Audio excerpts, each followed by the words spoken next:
ओम सर्वस्वरूपे सर्वेशे सर्वशक्ति समन्विते भविस्त्राही no Durga Devi नमस्तुते। भगवान नारायण कहते हैं, नारद, यह ध्यान संपूर्ण पापों को नष्ट कर देता है। गंगा का वर्ण श्वेत कमल के समान स्वच्छ है, ये समस्त पापों का उच्छेद कर देती है। पर ब्रह्म पूर्णतम भगवान श्री कृष्ण के श्री विग्रह से इनका प्राकट हुआ है। ये परम साध्वी उन्हीं के समान सुयोग हैं। चिन्मय वस्त्र इनकी शोभा बढ़ाते हैं, रत्नमय भूषणों से ये विभूषित हैं। इन आदरणीय देवी ने शरद पूर्णिमा के सैकड़ों चंद्रमाओं की स्वच्छ प्रतिमाओं को अपने में स्थान दे रखा है। ये सदा मुस्कुराती रहती हैं, इनके तारुण्य में कभी शिथिलता नहीं आती। ये शांत स्वरूपनी देवी भगवान नारायण की प्रिया है।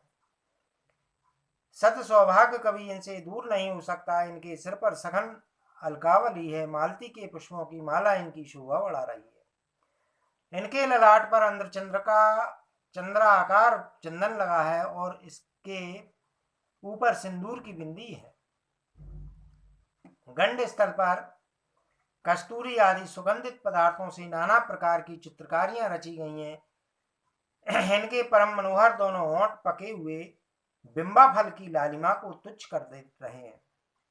इनकी मनोहर दंत पंक्तियों के सामने मोतियों की स्वच्छ माला नग्न समझी जाती है। इनके कटाक्षपूर्ण चितवन से युक्त परम मनोहर नेत्र सुंदर मुख पर शोभा पा रहे हैं। श्री फल के आकार वाले दो उरोज विराजित हैं। भू पद्म की प्रभा का पराभव करने वाले दो सुंदर चरण हैं। रत्नमय पादुकाओं से शोभा पाने वाले उन चरणों में महावर लगा है। देवराज इंद्र के मुकुट में लगे हुए मदार के फूलों के रजकण से इन देवी के श्री चरणों में लालिमा आ गई है। देवता, सिद्ध और मुनींद्र अर्घ्य लेकर सदा सामने खड़े हैं। तपस्वियों के मुकुट में रहने वाले भौरों की पंक्तियों से इनके चरण संयुक्त हैं। इनके पावन चरण मुमुक्षु जनों को मुक्ति देने में तथा कामी पुरुषों की कामना पूर्ण करने में अत्यंत कुशल हैं। ये परम आदरणीय देवी सबकी पूजा वर देने में, प्रवीण भक्तों पर कृपा करने में परम कुशल भगवान विष्णु का पद प्रदान करने वाली तथा विष्णुपदी नाम से सुविख्यात है। इन परम साध्वी गंगा देवी की मैं उपासना करता हूँ। ब्राह्मण इसी ध्यान से तीन मार्गों में विचरण करने वाली कल्याणी गंगा का हृदय में स्मरण करना चाहिए। इसके बाद 16 प्रकार के उपचारों से इनका पूजन करना चाहिए। आसन, पाद, अर्घ्य, स्नान, अनुलेपन, धूप, दीप, नैवेद्य, तांबूल, शीतल जल, वस्त्र, आभूषण, माला, चंदन, आचमन और सुंदर संज्ञा ये अर्पण करने के योग 16 उपचार हैं। इन्हें भगवती गंगा को भक्ति पूर्वक समर्पण करके प्रणाम करें और दोनों हाथ जोड़कर स्तुति करें। इस प्रकार गंगा देवी की उपासना करने वाले बड़भागी पुरुष को अश्वमेध यज्ञ का फल प्राप्त होता है। नारद जी ने कहा, देवेश लक्ष्मीकांत जगतपते, अब मैं भगवान विष्णु की चिरसंगिनी भगवती गंगा के पापहारी एवं पुण्यप्रद स्रोत सुनना चाहता हूँ। भगवान नारद कहते हैं, सुनो, अब मैं पाप ध्वंसक पुण्यदायी स्रोत कहता हूँ। जो श्री गंगा जी भगवान शंकर जी का संगीत सुनकर परम मुग्ध हुए श्री कृष्ण के अंग से प्रकट हुई हैं तथा जो श्री राधा के अंग द्रव से संपन्न है, उन भगवती गंगा को मैं प्रणाम करता हूँ। सृष्टि आरंभ होने के अवसर पर गोलोक के रासमंडल में जिनका आविर्भाव हुआ है, जो शंकर के सानिधान में विराजती है, उन भगवती गंगा को मैं प्रणाम करता हूँ। कार्तिकी पूर्णिमा के शुभ अवसर पर राधा महोत्सव मनाया जा रहा है। अनेक गोप और गोपिकाएं विराजमान थीं।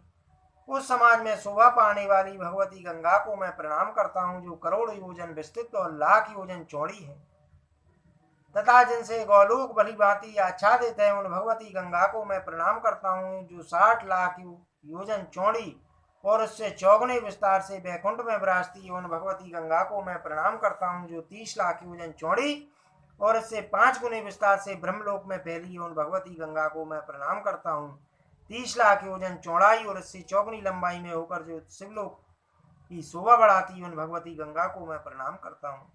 जो लाख योजन लंबी और 7 गुनी चौड़ी होकर ध्रुवलोक में छाई है, उन भगवती गंगा को मैं प्रणाम करता हूँ। चंद्रलोक में लाख योजन विस्तृत और 5 गुनी धैर्य से फैले रहने वाली देवी गंगा को मैं प्रणाम करता हूँ। 60,000 योजन की दूरी और उससे 10 गुनी चौड़ी होकर जो सूर्य लोक में आवृत है, उन भगवती गंगा को मैं प्रणाम करता हूँ, जिनकी लंबाई लाख योजन तथा चौड़ाई उससे 10 गुनी है। यूं तो तपोवन में आवृत उन भगवती गंगा को मैं प्रणाम करता हूँ। 1000 योजन विस्तृत तथा 10 गुना दीर्घ रूप बनाकर जनलोक में फैली रहने वाली भगवती गंगा को मैं प्रणाम करता हूँ। 10 लाख योजन लंबी और उससे 5 गुनी चौड़ी होकर मैं महर लोक में आवृत भगवती गंगा को मैं प्रणाम करता हूँ। कैलाश में जो 1000 योजन विस्तृत तथा 100 योजन चौड़ी होकर फैली है, उन भगवती गंगा को मैं प्रणाम करता हूँ। जो 100 योजन लंबी और 10 योजन चौड़ी होकर मंदाकिनी नाम से चंद्रलोक में शोभा पाती, उन भगवती गंगा को मैं प्रणाम करता हूँ। जो 10 योजन के विस्तार तथा अपने कलेवर से 10 गुनी चौड़ी होकर पाताल लोक में भोगवती के नाम से प्रसिद्ध है, उन भगवती गंगा को मैं प्रणाम करता हूँ। 1 कोस विस्तृत तथा कहीं कहीं इससे भी कम होकर अलकनंदा नाम से जो पृथ्वी पर विराजमान है, उन भगवती गंगा को मैं प्रणाम करता हूँ। जो सतयुग में दूध के समान, त्रेता युग में चंद्रमा के समान, द्वापर में चंदन के समान, कलयुग में जल के समान होकर पृथ्वी पर अन्यत्र जहाँ कहीं भी विचरती है, एवं स्वर्ग में जो निरंतर दूध के समान आभा वाली रहती, उन भगवती गंगा को मैं प्रणाम करता हूँ। जिनके जलकण का स्पर्श होते ही पापियों के हृदय में ज्ञान प्रकट होकर अनेक जन्मों के उपार्जित ब्रह्म हत्या आदि पापों को भस्म कर देता है, उन भगवती गंगा को मैं प्रणाम करता हूँ।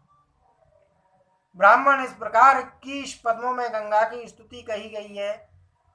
इस उत्तम स्रोत के पाठ करने से पाप नष्ट हो जाते हैं। पुण्य का उद्गम स्थान है। जो नित्य प्रति सुरेश्वरी गंगा की भक्ति भाव के साथ पूजा करके यह स्रोत पढ़ता है, वह निसंदेह अश्वमेध यज्ञ के फल का नित्य अधिकारी हो जाता है। स्रोत के प्रभाव से संतानहीन पुत्रवान हो जाता है, स्त्रीहीन को स्त्री मिल जाती है, रोगी व्याधि से छूट जाता है तथा बंधन में पड़े हुए व्यक्ति के समस्त बंधन कट जाते हैं, बिल्कुल निश्चित है।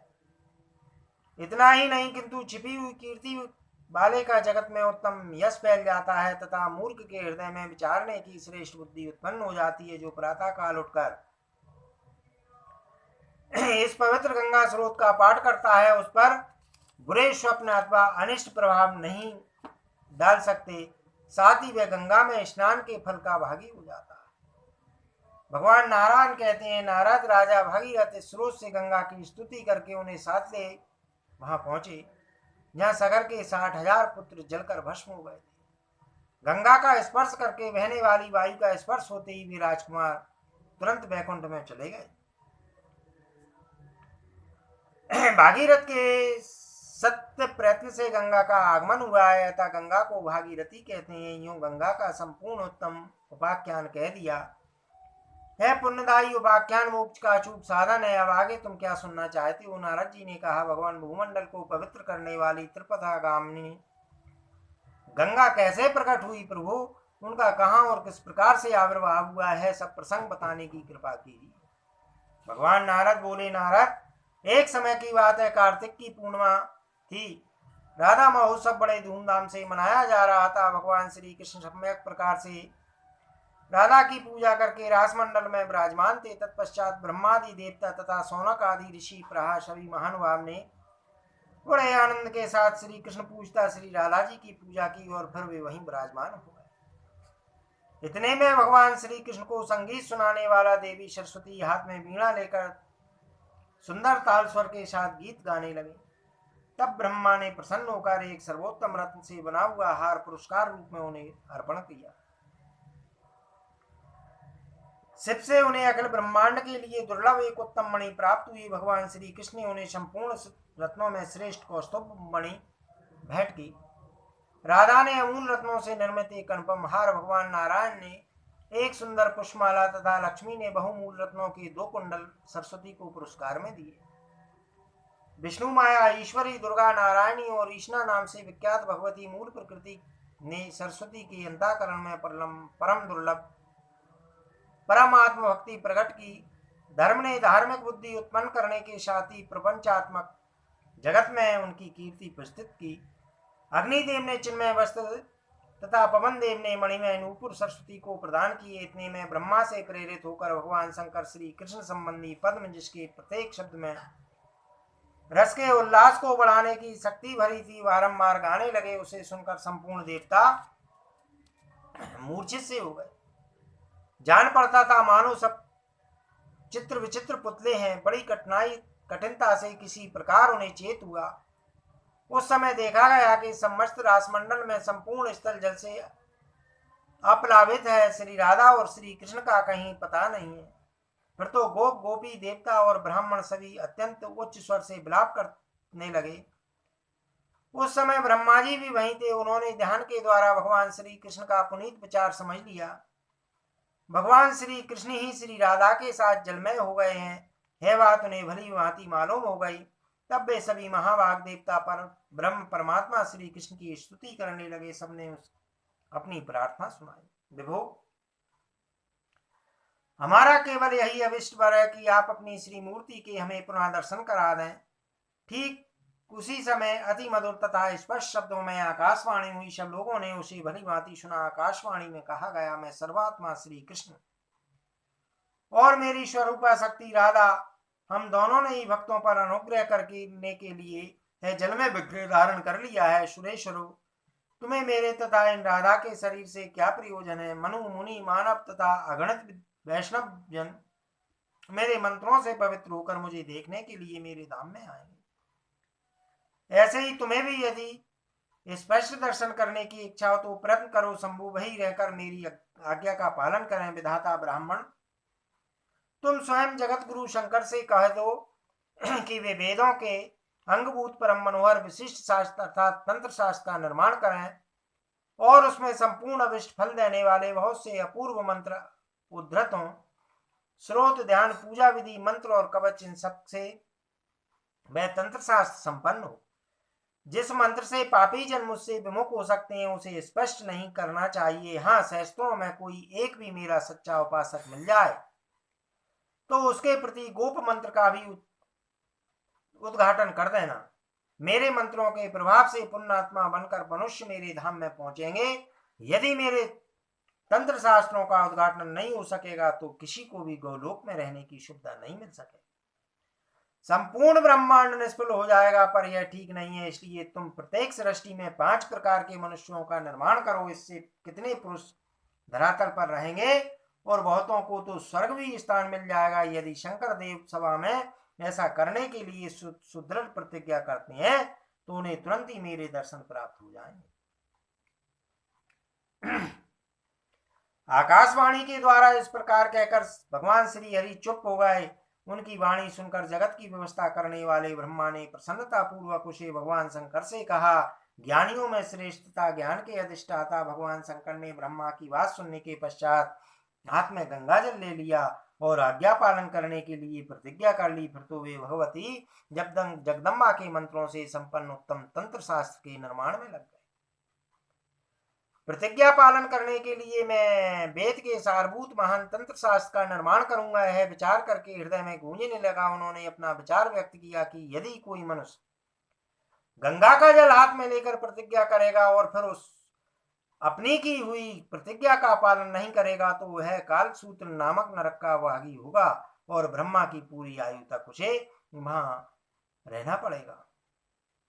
ब्राह्मण, गौलोक में देवताओं की सभा जुड़ी थी।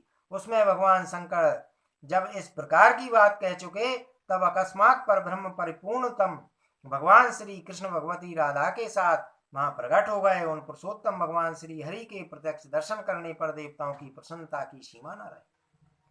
वे उनकी स्तुति करने लगे। इसके बाद उपस्थित देवताओं ने अत्यंत आनंद में भरकर फिर से उत्सव मनाया। तत्पश्चात समय अनुसार भगवान शंकर ने मुक्ति दीप अर्थात मुक्ति को प्रकाशित करने वाले सात्विक तंत्र शास्त्र का निर्माण किया। नारद, इस प्रकार संपूर्ण परम गोप प्रसंग में तुम्हें सुना चुका। यह सबके लिए अत्यंत दुर्लभ है।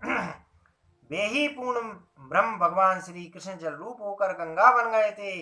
गोलोक से प्रकट होने वाली गंगा का यही रहस्य है। यूं भगवान श्री राधा कृष्ण भी गंगा के रूप में प्रकट हुए हैं। श्री राधा और कृष्ण के अंग से प्रकट हुई है गंगा मुक्ति और भुक्ति दोनों को देने वाली है। परमात्मा श्री कृष्ण की व्यवस्था के अनुसार जगह जगह रहने का सुअवसर इन्हें प्राप्त हो गया। श्री कृष्ण स्वरूपा इन आदरणीय गंगा देवी को संपूर्ण ब्राह्मण के लोग पूजते हैं।